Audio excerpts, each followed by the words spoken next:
Hello, today I'm taking a look at a classic Northern Rhone Syrah, I'd probably say a staple. This is Chapoutier's Les Meysonniers Crozes Hermitage, the 2018 vintage of that. And Crozes Hermitage, an appellation for Syrah that actually surrounds the much smaller appellation of Hermitage in Tain on the east bank of the Northern Rhone, the Rhone River Valley. Using the same grape varieties as Hermitage, it also uses similar soils. They're sort of free draining granite with, quite sandy granite at times if they're good soils, with southerly exposures. They tend not to be quite as good as the Hermitage hill, and as a result, these wines are a slightly less weighty version. The wines tend to be more fruit driven and less oak influenced. The Chapoutier family have been making wine here, or have been growing grapes certainly, since 1808, so they're long established in the region.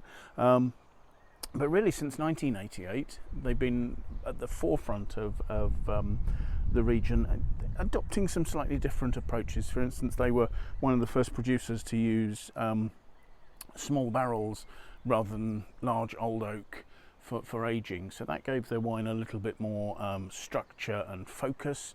The Chapoutiers have been some of the leading proponents of organic and biodynamic wines, both in the Rhone and in southern France in general. And the other lovely feature of it is the fact that, evidently in homage to the fact that one of the originators of Braille, the raised lettering for the blind, came from the area around Tain. I hope you can see there on the label there is the label is actually in Braille, so you can, if you're a Braille reader, you can know that that's Meysonniers. Evidently Meysonniers were a family that formerly owned the sites that this wine predominantly comes from. So let's have a look at the wine, shall we?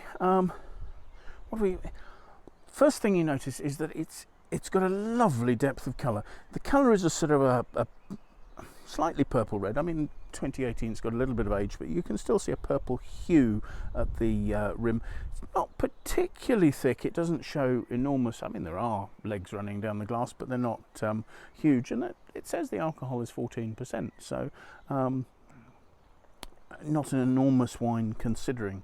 Let's have a smell here. And I have to say, I'm surprised at how restrained the aromas are, because I can see the depth of colour, and I'm expecting this to be a fairly rich wine. I have to say those aromas are brooding. There is some really nice together dark fruit. It's also on a sort of a red to red-black fruit spectrum, sort of from mulberry through to maybe a dark red cherry, but not a black cherry. These aren't black currants or black cherries, that sort of aromas. They're more red based, maybe red black plum, damson, that sort of note. Not really seeing the spiciness I might sometimes expect from Syrah either, but nonetheless there's a brooding intensity to the wine. There are no notes of vanilla or cedar from oak either, so it's nice and harmonious and all together. So let's have a taste.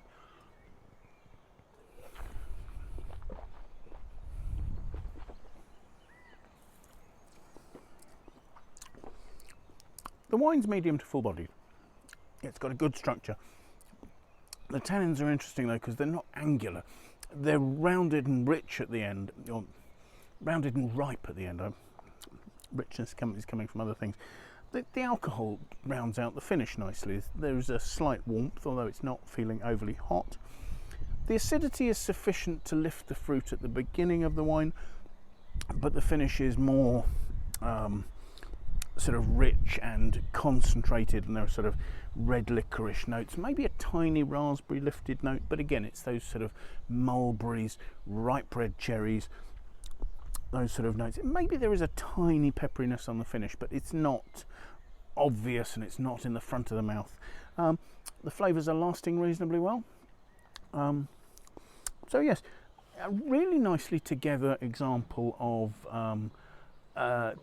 classic Syrah, Meysonniers 2018. The The price on this is not too bad. I think normally about $30 US dollars, that is. A wine that, in my experience, the producers suggest you can put it away for 5 to 7 years in your cellar. I'd quite happily age that for 10 years, and it really does produce a lovely complexity at the end of that time. But anyway, thank you very much for taking the time to watch. Goodbye.